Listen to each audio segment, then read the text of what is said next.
Perú. Heridos, un policía de rehén y bloqueos en una nueva jornada de protestas. Manifestantes tomaron la comisaría de La Joya en Arequipa y durante varias horas un efectivo policial fue mantenido como rehén. Hay varios heridos. El ministro del Interior fue denunciado por el operativo policial dentro de la Universidad de San Marcos.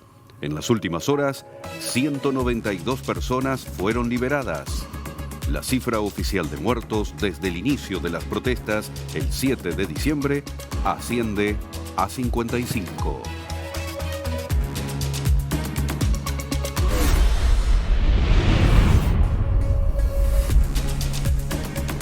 Brasil. Lula destituye al jefe del ejército. Es por una fractura en el nivel de confianza después de la intentona golpista perpetrada por bolsonaristas radicales el 8 de enero. El cese supone una demostración de autoridad por parte del mandatario, quien en los últimos días había compartido públicamente sus dudas sobre la presunta actitud connivente de muchos policías y militares en el violento asalto a los tres poderes en Brasilia. Arruda será sustituido por el general Tomás Paiva, militar de largo recorrido, con experiencia en misiones internacionales de paz y quien esta semana realizó una fuerte defensa del orden democrático en una ceremonia oficial.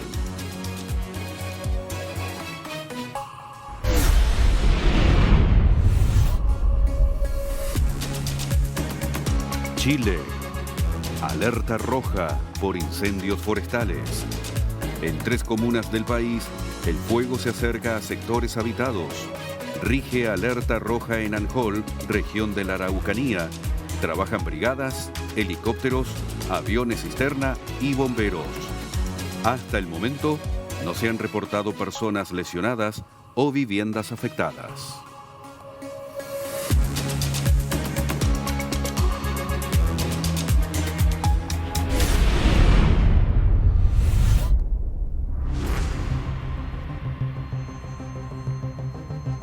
Perú.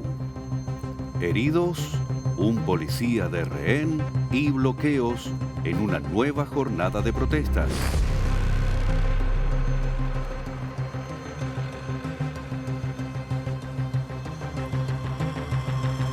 Crisis en Perú. Tensión en una comisaría de La Joya en Arequipa. Un grupo de manifestantes atacó a la comisaría de El Triunfo con piedras y otros artículos, lo que desató una serie de enfrentamientos con la Policía Nacional del Perú y un efectivo fue tomado de rehén. Tras varias horas de gestiones, la Defensoría del Pueblo y 2 párrocos mediaron con los manifestantes y el policía fue liberado. La policía logró recuperar el control de dicha dependencia y replegó a los manifestantes. El gobernador de dicha región, Roel Sánchez, advirtió que tras los enfrentamientos se reportó un efectivo secuestrado y 12 heridos. Sánchez agregó que el policía retenido por los protestantes se encuentra estable de salud.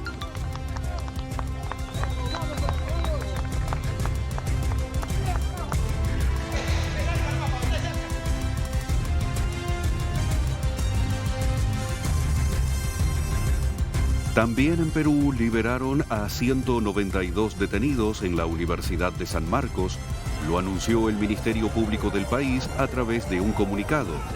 Sin embargo, un ciudadano quedará detenido por tener requisitoria, detalló el ministerio.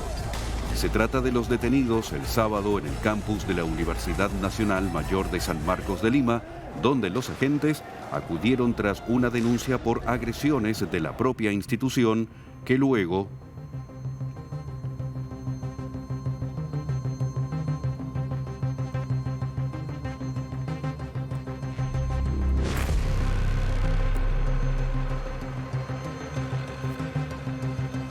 Durante la intervención se registraron videos que revelan el maltrato de las fuerzas del orden hacia las personas que ya estaban reducidas.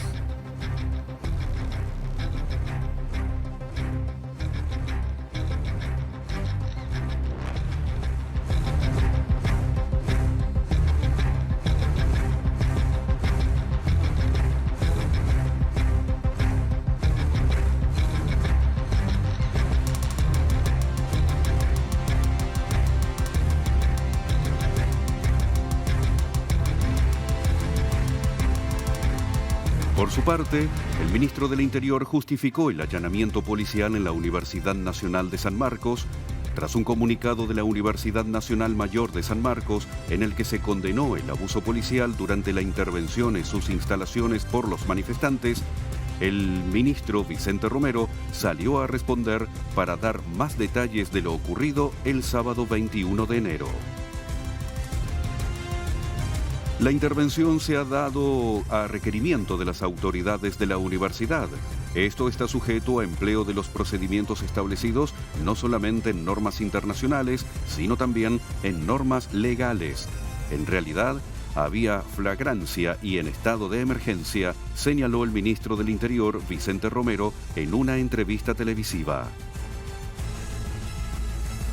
Además, detalló que existe una denuncia fiscal del 17 o 18 de enero que fue presentada por las autoridades en la universidad, además de una denuncia en la comisaría. El ministro del Interior y la Policía Nacional de Perú fueron denunciados por la Coordinadora Nacional de Derechos Humanos. El organismo presentó una demanda de habeas corpus alegando arbitrariedad en las detenciones.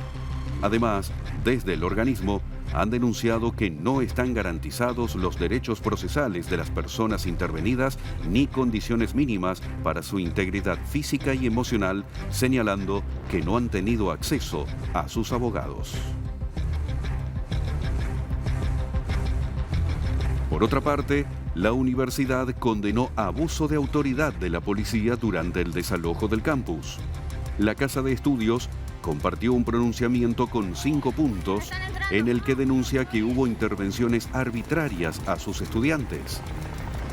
En el escrito se informa que desde el viernes 20 de enero, un reducido grupo de estudiantes en colaboración con algunos manifestantes redujeron violentamente al personal de seguridad y tomaron todas las puertas, arrebatándoles los equipos de radio y ocasionando además daños en las cámaras de vigilancia, y en consecuencia se perdió la seguridad de la ciudad universitaria, poniendo en riesgo a todas las instalaciones y la integridad de los estudiantes de la residencia. Ante esta situación, la Oficina de Asesoría Legal realizó la denuncia por las agresiones, pidiendo únicamente la liberación de las puertas tomadas. Sin embargo, según indica el comunicado, el 21 de enero, la Policía Nacional del Perú, en evidente uso de la fuerza, ingresó al campus universitario sin presencia de la Defensoría del Pueblo ni del representante del Ministerio Público. Por esa razón, la dirección de la universidad denunció el abuso de autoridad hacia los estudiantes intervenidos arbitrariamente. Además, exhortan a los poderes del Estado a tener puentes para solucionar la crisis política que pone en riesgo la estabilidad de todas las instituciones públicas y usar los mecanismos que la democracia permite, respetando los derechos humanos de todos nuestros ciudadanos, así como también de nuestros estudiantes. La rectora de San Marcos descartó su renuncia. Hay un grupo del poder político que están detrás. Además, Yeri Ramón descartó la posibilidad de renunciar a su cargo al frente de la universidad, pese a que un grupo de docentes hayan solicitado su vacancia luego de que denunciara que algunas personas ingresaron y destrozaron las cámaras de seguridad. A través de un comunicado, indicaron que la posición de la rectora desde un primer momento fue la expulsión de esos compatriotas que llegaron desde diferentes regiones del país. Cabe precisar que un día anterior se dispuso el desalojo de todos los que no vivan en el campus hasta las 12 horas.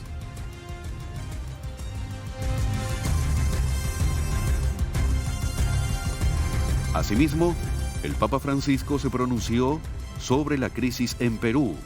No a la violencia, venga de donde venga.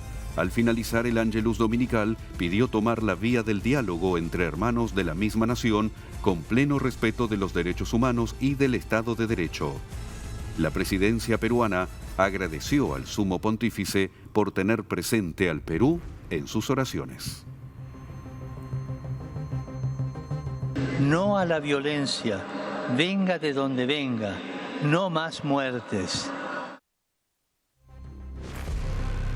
parte, la Unión Europea condenó el uso desproporcionado de la fuerza en Perú. El bloque comunitario reprobó la violencia en las manifestaciones, pero también la respuesta de las fuerzas de seguridad. Las protestas sociales pacíficas que respeten el Estado de Derecho son legítimas en una sociedad democrática. La Unión Europea reitera su condena de los numerosos actos de violencia y también del uso desproporcionado de la fuerza por las fuerzas de seguridad, expresó en un comunicado un portavoz del alto representante del bloque comunitario para asuntos exteriores, Joseph Borrell.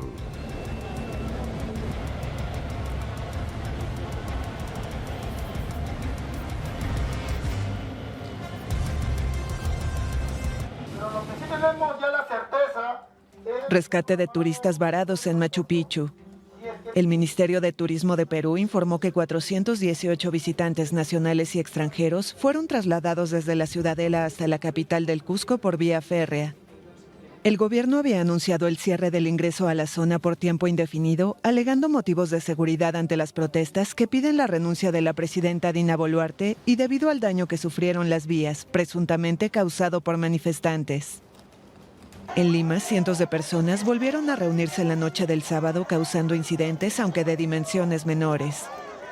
Horas antes, la policía había ingresado a la fuerza a la Universidad Nacional de San Marcos con un vehículo antimotines. Decenas de manifestantes, indígenas y estudiantes que pernoctaban ahí fueron arrestados por supuestamente incumplir la promesa de retirarse el jueves. Los detenidos enfrentan acusaciones de actos contra el patrimonio y de perturbación de la paz. Organizaciones de derechos humanos rechazaron la intervención. Abogados que llegaron al lugar denunciaron que no se les permitió su presencia. Ahí estamos reclamando ahora acá en la DIRCOTE por la detención inarbitraria de los estudiantes, tanto de nuestros hermanos campesinos que vienen de Puno, Cusco, de distintos lugares, y Apurímac, señores.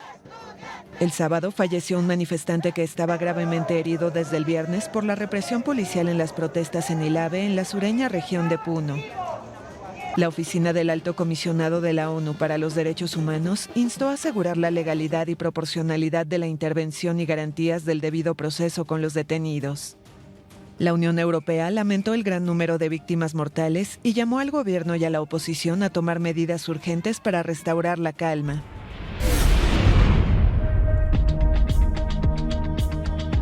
Argentina. Arriban presidentes para participar de la CELAC. Lula da Silva y Miguel Díaz-Canel llegaron a Argentina para participar de la cumbre de la CELAC. El presidente brasileño representó su primer viaje internacional desde que asumió la conducción del Palacio del Planalto el pasado 1 de enero y tras afrontar un intento de golpe de Estado. El miércoles, Miguel Díaz-Canel será recibido por el presidente argentino en una reunión bilateral.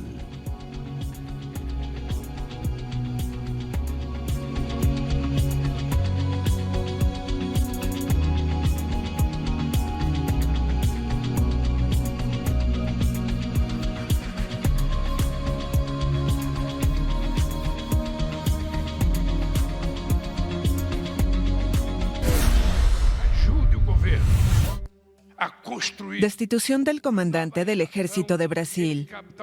La decisión del presidente Luis Inácio Lula da Silva fue anunciada el sábado por las Fuerzas Armadas, 13 días después de los ataques a las sedes gubernamentales en Brasilia. Julio César de Arruda había asumido el cargo interinamente en diciembre, días antes del fin del gobierno de Jair Bolsonaro, y fue confirmado por la administración de Lula, que asumió el 1 de enero. Será reemplazado por el general Tomás Ribeiro Paiva, quien se desempeñaba como comandante militar del sureste en Sao Paulo desde 2021. Julio César de Arruda se había reunido el viernes con Lula en el Palacio Presidencial de Planalto junto a los comandantes de las Fuerzas Armadas y el ministro de la Defensa, José Múcio, quien expresó después que no veía un involucramiento directo del ejército en la revuelta. Lula dijo la semana pasada estar convencido de que hubo complicidad interna en la zonada en Brasilia. El 8 de enero, miles de simpatizantes del expresidente Bolsonaro invadieron y saquearon las sedes de los poderes públicos. La policía arrestó a más de 2,000 personas por los actos.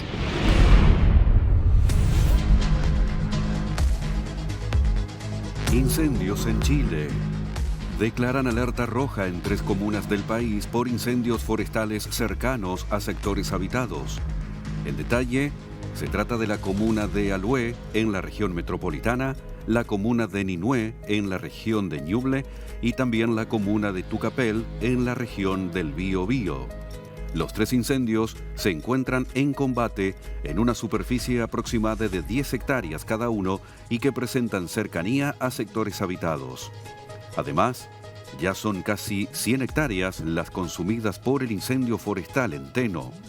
A pesar del trabajo de equipos de emergencia y la declaración de alerta roja para la comuna de la región de Maule, los focos se mantienen activos. En el área se encuentran trabajando una unidad técnica, 8 brigadas, un skidder, 5 helicópteros, 4 aviones cisterna y el apoyo de bomberos de Teno. El siniestro, el cual tuvo su foco principal en el sector El Peral, ha consumido cerca de 100 hectáreas. Hasta el momento, no se han reportado personas lesionadas o viviendas afectadas, a pesar de la cercanía del incendio a zonas pobladas.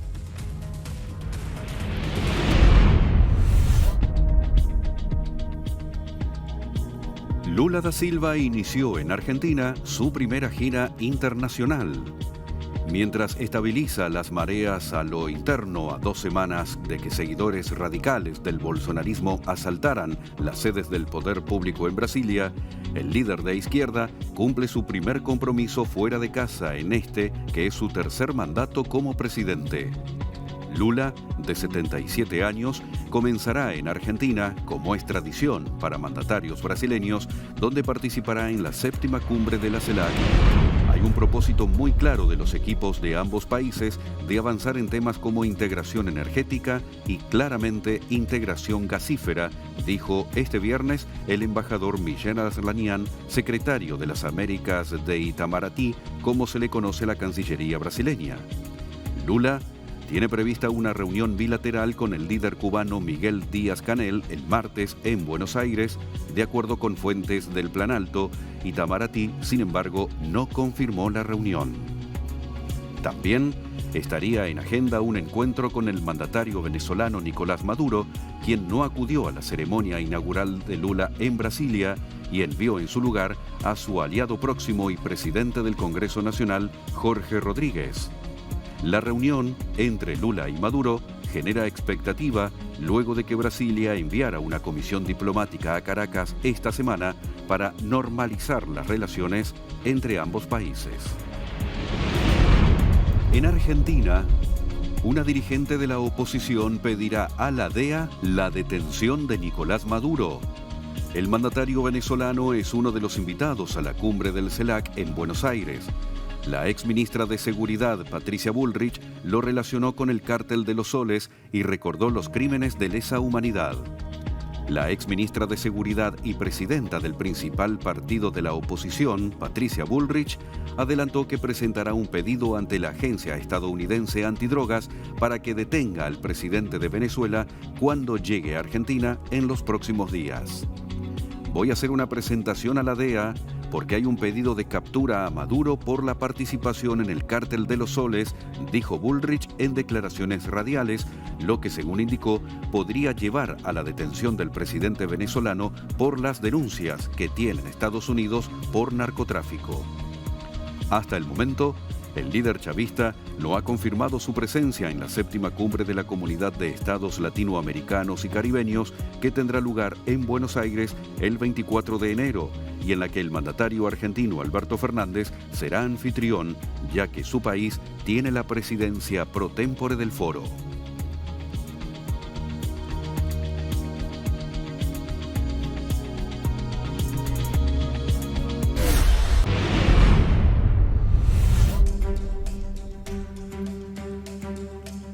Guillermo Lasso se reunió con el Papa en el Vaticano.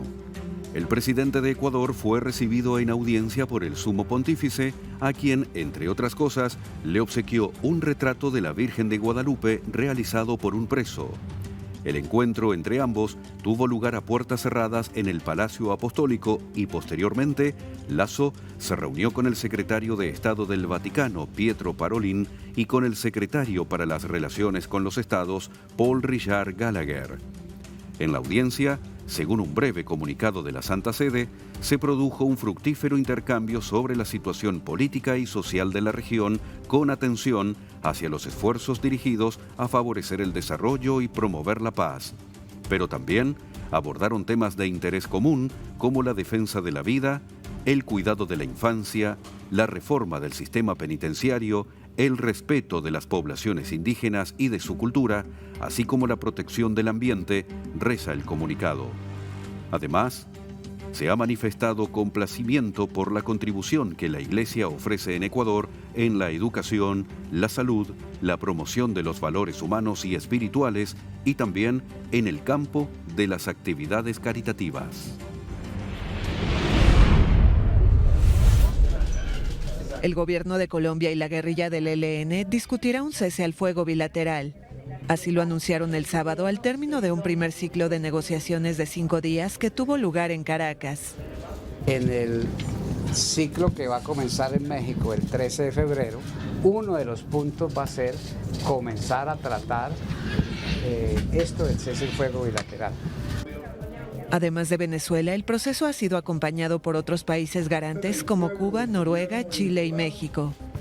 El gobierno y la guerrilla también tuvieron que resolver roces luego de que el presidente colombiano Gustavo Petro anunciara el 31 de diciembre un acuerdo de cese al fuego bilateral hasta el 30 de junio con el ELN, dos grupos disidentes de las FARC, la banda narcotraficante Clan del Golfo y las autodefensas de la Sierra Nevada, un grupo de origen paramilitar. 3 días más tarde, representantes del ELN negaron haber pactado una tregua, lo que generó una crisis en las negociaciones.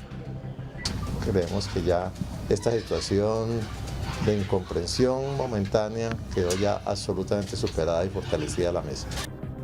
El ELN, alzado en armas desde 1964, solo ha pactado una vez un cese al fuego bilateral en 2017, mientras mantenía un proceso de paz con el gobierno de Juan Manuel Santos.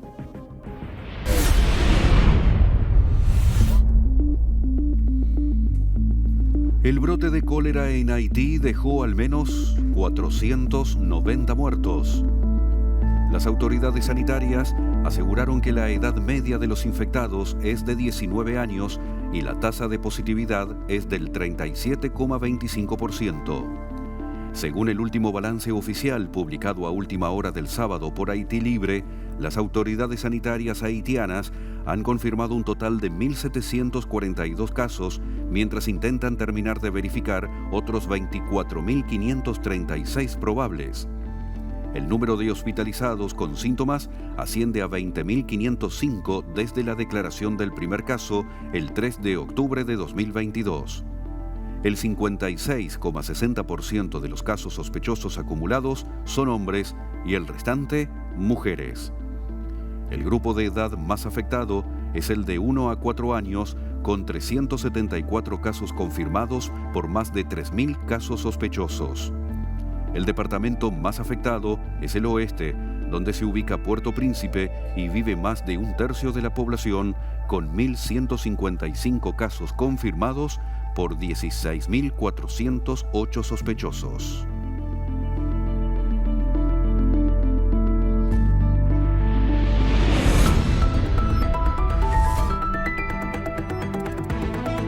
Estas son las noticias más importantes de economía.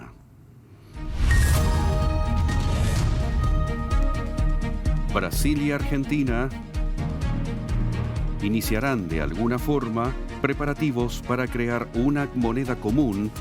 Los dos gigantes sudamericanos anunciarán la siguiente semana el inicio del trabajo preparatorio. Las dos economías más grandes discutirán el plan en la cumbre de la CELAC, que se celebrará en Buenos Aires el 24 de enero. El plan inicial se centrará en cómo una nueva moneda, que Brasil sugiere denominar SUR, podría impulsar el comercio regional y reducir la dependencia del dólar estadounidense. De concretarse el proyecto, en un principio, la nueva divisa circularía en paralelo con el real brasileño y el peso argentino. Además, se pretende invitar a otras naciones latinoamericanas a unirse a la moneda común.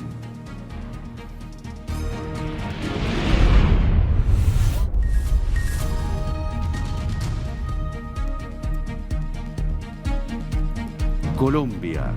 El gobierno estableció medidas para contrarrestar la crisis en Nariño por el cierre de la vía panamericana.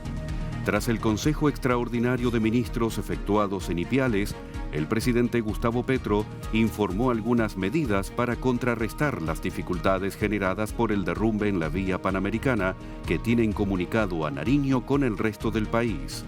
En primer lugar, el mandatario informó que habrá coordinación de las entidades del gobierno nacional establecidas en una gerencia con competencia en el territorio articulado a las autoridades locales para dirigir todo el proceso de salida de la crisis que se produjo por el derrumbe en dicha carretera, que a su vez es debido a que su construcción se hizo por encima de una falla geológica que recorre al país por el occidente.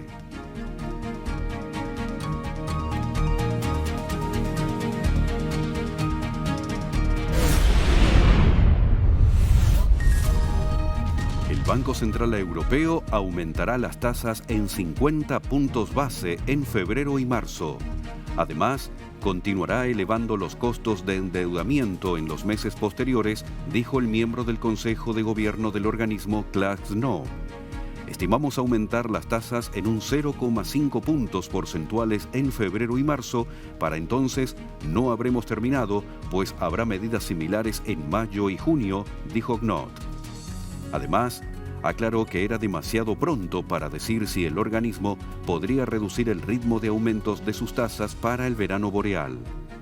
En algún momento, por supuesto, los riesgos que rodean la perspectiva de la inflación se volverán más equilibrados, dijo. Ese también sería un momento en el que podríamos dar un nuevo paso hacia abajo desde alzas de 50 a aumentos 25 puntos básicos, por ejemplo, pero todavía estamos lejos de eso.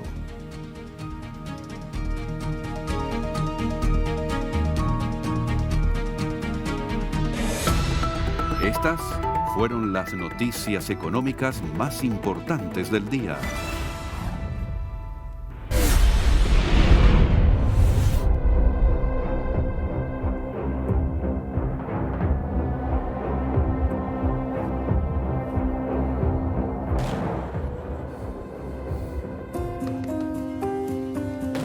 Rusia volvió a amenazar a Occidente con una escalada en la guerra.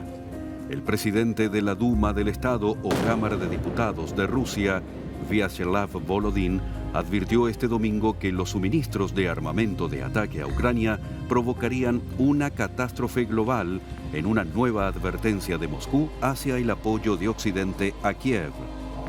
Moscú responderá con el uso de armas más potentes y que el apoyo militar a Kiev puede llevar a una tragedia de magnitud mundial que destruirá a sus países. Recalcó que si Estados Unidos y sus aliados de la OTAN envían a Ucrania armamento que sea utilizado para asestar ataques a ciudades e intentar capturar territorios rusos, habrá medidas de respuesta con el uso de armas más potentes. El líder de la Duma instó a los parlamentarios de Estados Unidos, Alemania y de otros países europeos a tomar conciencia de su responsabilidad ante la humanidad.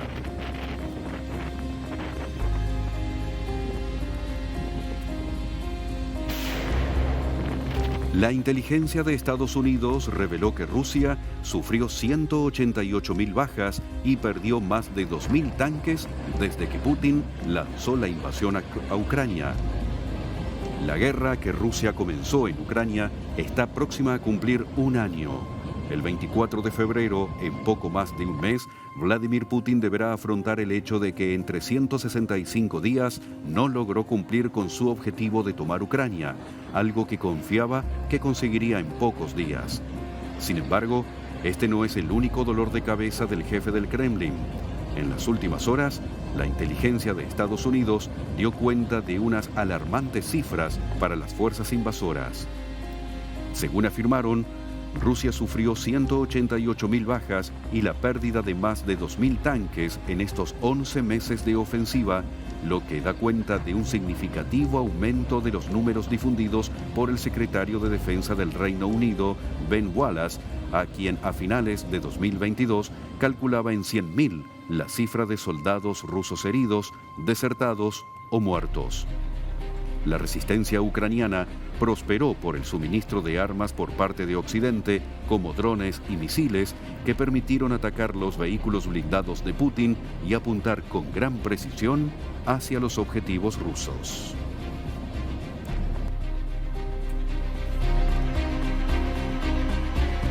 La invasión de Ucrania dejó 280.000 muertos o heridos, según el ejército noruego. La invasión de Ucrania ha causado cerca de 180.000 muertos o heridos en las filas del ejército ruso y 100.000 del lado ucraniano, sin contar 30.000 civiles. Rusia y Ucrania no han dado balances fiables de sus pérdidas desde hace meses.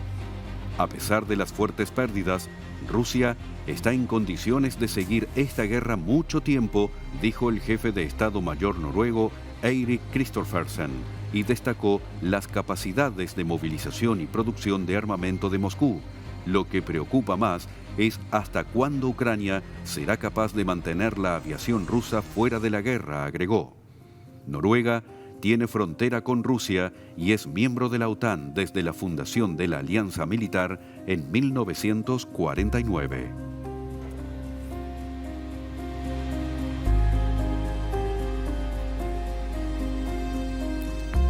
El canciller alemán se reunió con Macron en París y prometió que seguirán dando todo el apoyo a Ucrania el tiempo que sea necesario.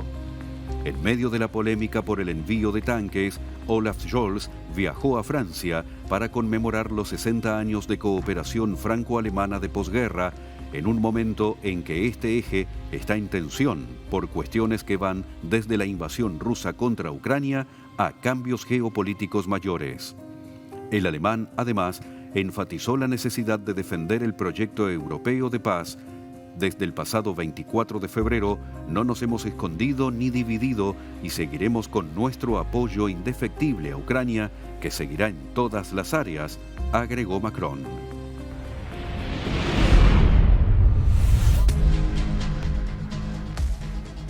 Según el último informe de la Defensoría, se reportan bloqueos y movilizaciones en 28 provincias, lo que equivale al 14,3% del total de provincias a nivel nacional.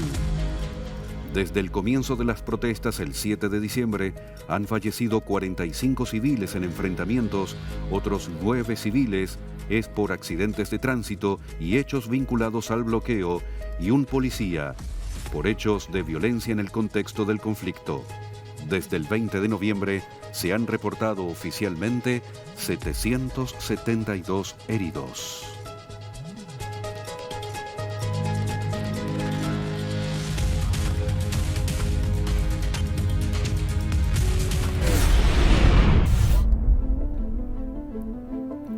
Ecuador realizó un simulacro de cara a las elecciones de febrero. De cara a las elecciones locales del 5 de febrero y del referéndum para reformar la Constitución en Ecuador, el Consejo Nacional Electoral realizó el segundo y último simulacro en las 24 provincias del país sudamericano para registrar el funcionamiento del sistema de votación. Al menos 6 organismos internacionales vigilarán las elecciones seccionales de 2023, dijo Gabriela Ortiz, directora de Relaciones Internacionales del Consejo. La entidad ha invitado para que se vigile el proceso electoral, además de la OEA, a la Unión Europea, a la Unión Interamericana de Organismos Electorales y a la Asociación Mundial de Organismos Electorales. Para esta jornada se puso a prueba todos los procedimientos tanto para las elecciones 2023 como el voto de las personas privadas de la libertad que aún no tienen sentencia, como el voto en casa.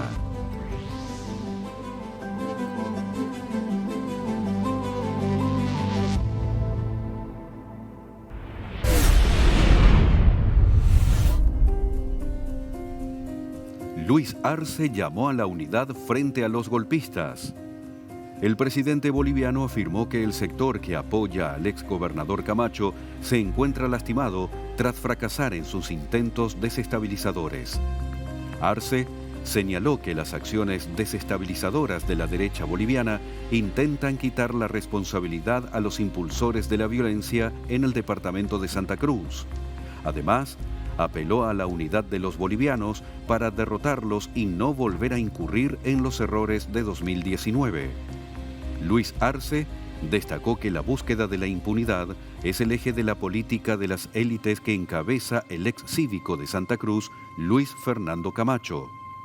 En este sentido, Luis Arce recordó que en noviembre de 2021, la derecha cruceña promovió la anulación del proyecto de ley de lucha contra la legitimación de ganancias ilícitas. Lo intentaron otra vez entre octubre y noviembre de 2022 con la consigna de Censo de Población y Vivienda 2023, sí o sí, y lo van a seguir intentando, señaló Arce.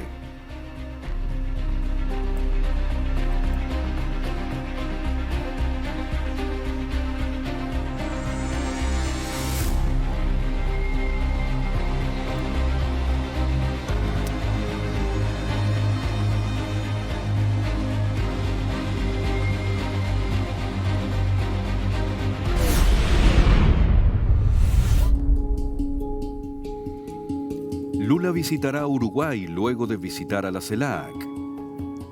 El presidente de Brasil arribará en Montevideo el miércoles tras pasar 2 días en Buenos Aires. Lula, que asumió el cargo el 1 de enero, aceptó la invitación del presidente uruguayo Luis Lacalle Pou, según informó la Cancillería uruguaya en un comunicado. Lacalle viajó a Brasilia junto a los expresidentes uruguayos Pepe Mujica y Julio María Sanguinetti para asistir a la tercera toma de posesión de Lula como presidente del país más grande de Sudamérica.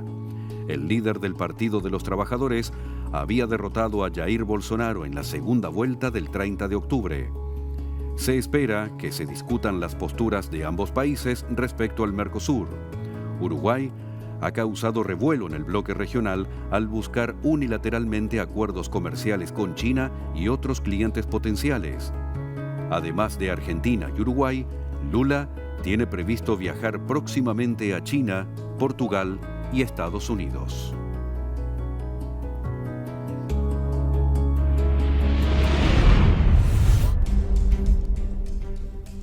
Un hombre fue detenido en Brasil por amenazar de muerte al presidente Lula en redes sociales. El individuo fue arrestado en flagrante tras publicar un comentario en el que incentivaba al magnicidio ante la visita del mandatario a la ciudad de Boa, vista en Roraima, para conocer la situación de los indígenas Yanomami. El hombre dijo que era el momento de colocar una bala en la cabeza de Lula en una publicación que anunciaba la visita del dirigente progresista a Boa Vista, capital del estado amazónico de Roraima. El detenido fue conducido a prisión, donde permanecerá a disposición de la justicia, añadió la información.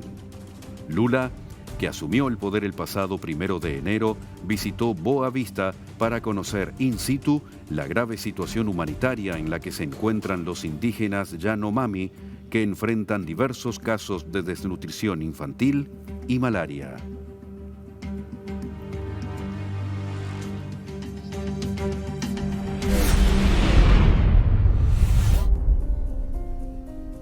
En Chile, hay personas azotadas y estructuras destruidas por las marejadas anormales. Hace una semana, el Centro Meteorológico Marítimo de Valparaíso informó sobre un aviso de marejadas anormales para gran parte de las costas del país entre Arica y Ancud. Por este motivo, las autoridades hicieron insistentes llamados a las personas a permanecer alejadas de las playas debido al inminente peligro que el inusual oleaje implicaba.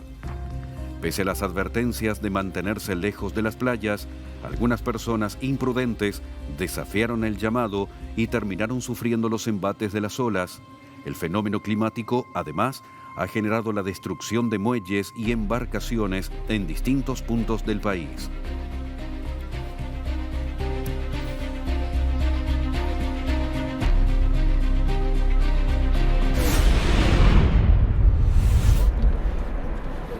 Detienen a otra sospechosa del asesinato del fiscal paraguayo Marcelo Pecci. La Fiscalía de Colombia informó el sábado del arresto de Margaret L. Chacón Zúñiga, señalada de planeación, financiación y logística del homicidio cometido en Cartagena en mayo de 2022. La colombiana de 42 años fue detenida en el país a su llegada desde El Salvador, de donde fue expulsada.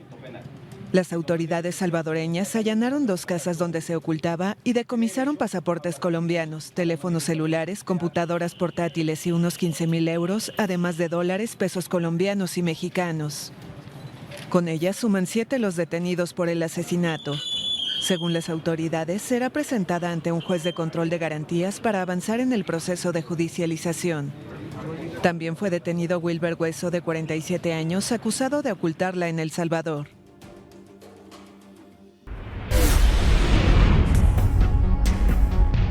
Una nueva prueba complica la situación de Dani Alves. Las cámaras de seguridad contradicen su versión. El futbolista brasileño está detenido desde el viernes 20 de enero y es acusado de violación. La víctima denunció que la agredió sexualmente en Barcelona el 30 de diciembre de 2022. En ese contexto, una información divulgada en la ciudad catalana podría ser trascendente en la causa. Las cámaras de seguridad muestran que el futbolista y la víctima estuvieron encerrados durante 15 minutos aproximadamente. Este video generaría una contradicción en la versión del brasileño, que ya había cambiado su declaración anteriormente. Primero, dijo que no conocía a la chica, luego que la había visto y más tarde que ella se le tiró encima. Con las nuevas imágenes, se probaría que el jugador y la víctima estuvieron en el baño durante un cuarto de hora en lugar de 1 minuto.